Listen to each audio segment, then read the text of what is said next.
เค็มผัดสลัดเปียกหมูเอาเปียกหมูห่อใส่โอ้ลืมตัดเสร็จแล้วเนาะบอกให้หูโหลดมาตรงตัดนี่ห่อมันนี่เขาหมักให้มัน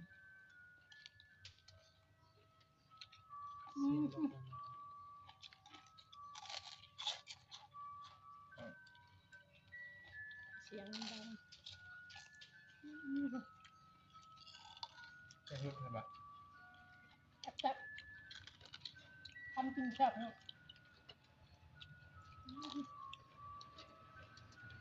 กันบักเกิดเลยแม่ก็เป็นอันนี้ไปเลยไปกันหน่อยน้องดูตักกันหน่อยไง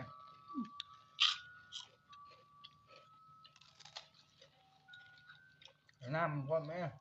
เรามีมันดูกินไปแล้วนิดนึงผมมียังเด็กทำมาจังเลยครับ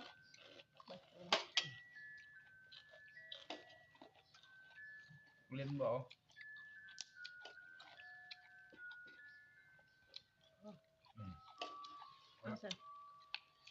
ว่าถ้าเอาลงนอนนี่มันก็ประกอบ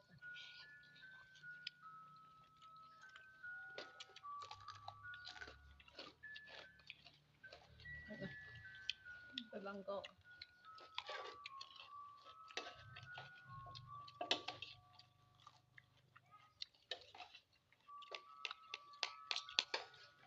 กินน้ำกระไรคนพี่น้องแต่เขาอ้ายเขาไม่อยากเขากล้อง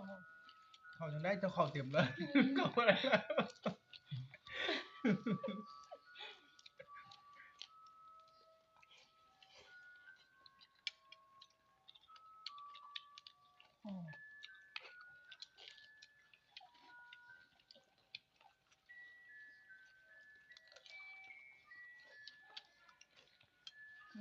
ใช่อินไซด์เลย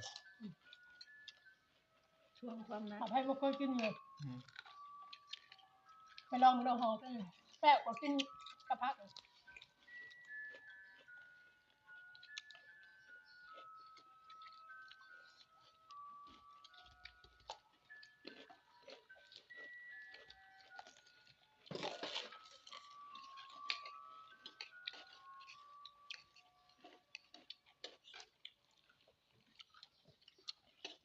แบบนี้พักใส่ดิบข้าวปุ้นใส่มันหลุดละวันมันเติบ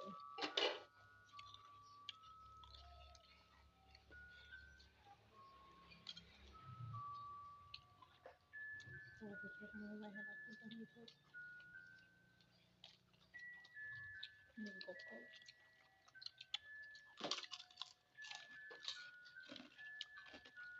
แซ่บขนาดเราเก็บมือ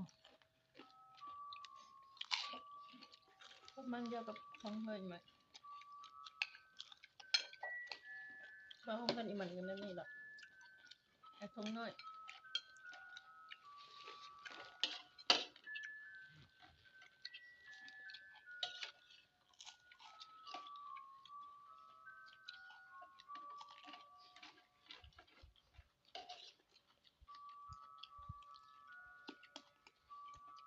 แล้วไอ้โชคมันก็แปลกว่าเขาไปเบิ่งเลยได้เนี่ยว่าเดี๋ยวมันก็บอกพระเจ้าที่เขาไปอยู่ในหนีได้ไหมอันเนี้ยคนเที่ยวไปไก่เงินเท่าไหร่เขาจืดได้แล้วเนี่ยเอามากินเอามันงงเป็นยังเขาคือเขาอยู่นี่ได้เขาหัดจะทำงานแล้วมันหนึ่งในโทรศัพท์เนี่ยพระเจ้าเพิ่งออกไปอยู่เขาไปอยู่ในนี่ได้เนี่ยเบิ่งจนชุดเรียนก็เห็นใน YouTube นะ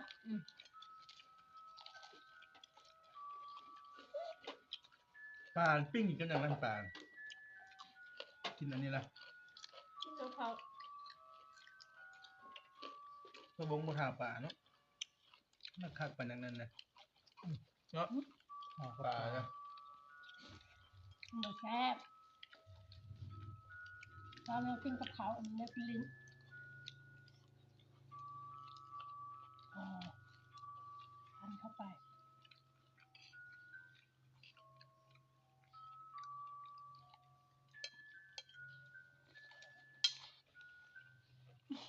จั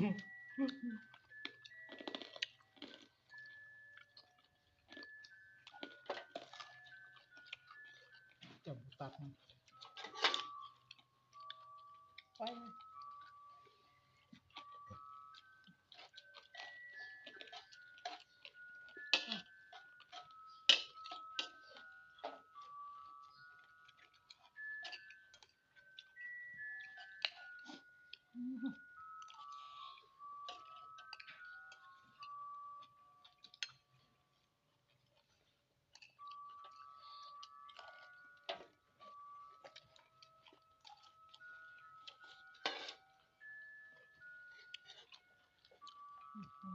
ท่านอาจารย์นี่ยิ่งแผ่นงากขนาดนั้นเลยแผ่นนี่ตัดก็รถมันกันแผ่นน่ะ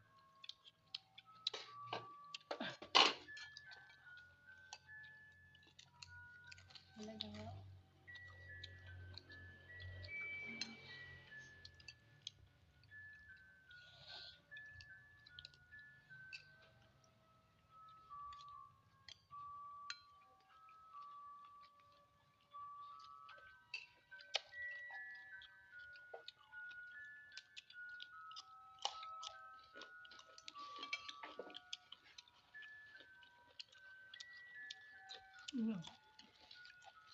มีคนเบิ่งอยู่วะ คลิปเลยเธอก็ได้แต่เอาลง ก็เลยว่าได้ชวน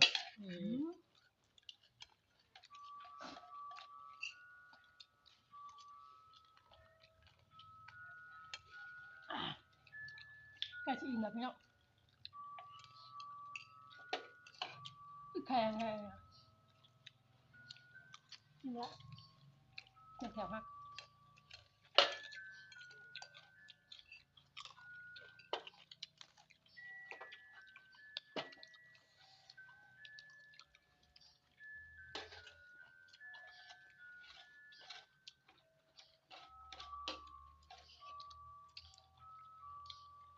เขาบอกว่าเป็นเอกลักษณ์คืออย่างทั้งทั้งเอิญเชียวก็ไปชิอิ่มแล้วเชียว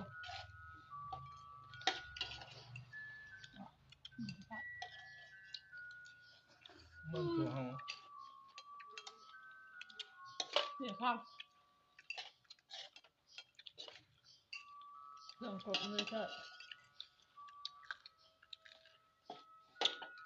ขึ้นมาเล่นเนาะ ไว้ลุงดงออกกล้องนี้เนาะแค่บาทได้หน้าลุงดง ขึ้นมาเล่นก็จบอ่ะ หนูเกินสมยังไม่ได้ปัด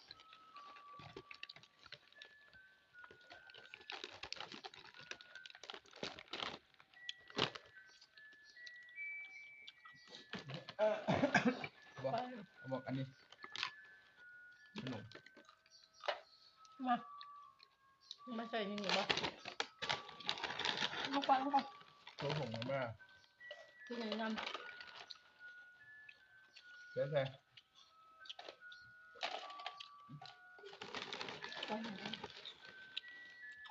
แซ่บเนาะ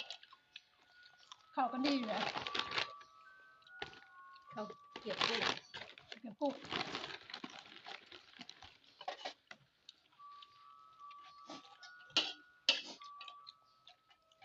เก็บกุ้งแล้วก็กินกินเก็บหมูแล้วก็กินเก็บกุ้ง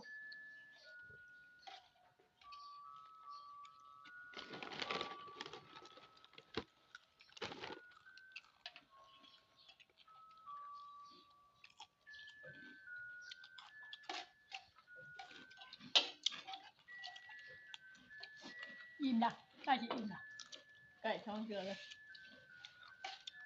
วันคนเมื่ออยู่บ้านก็ตั้งเป็นวัยรุ่นเก่าเลยวันเอลี ขอบคุณนะ ก็ตั้งรูปเป็นโจทย์วัยรุ่นเก่า ที่ในตัวนี่นะ ตั้งตัวมาเข้าใจให้กันขึ้นไปนั่นนะค่อยนะก็ตั้งโจทย์นี่นะ มันเป็นไง รัก มันขัด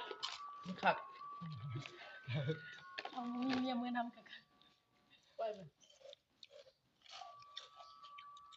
จะเกิดมันก็ เป็นน้ำข่อยบริโภคจิกสิบองเป็นข่อยบริโภคจุนจ้ามันไว้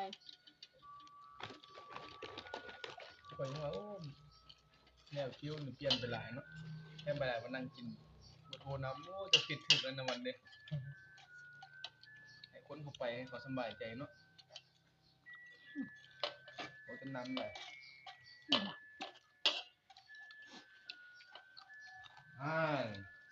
แล้วเนี่ย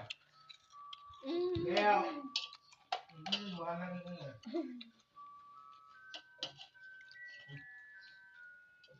ไหมแม่ ข้าง แล้วก็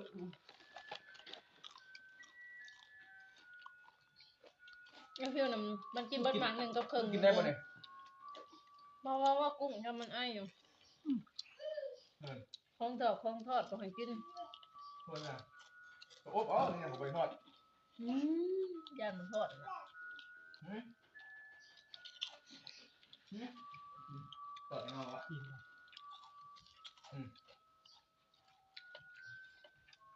โอ้แพงเหมือนกันเนาะ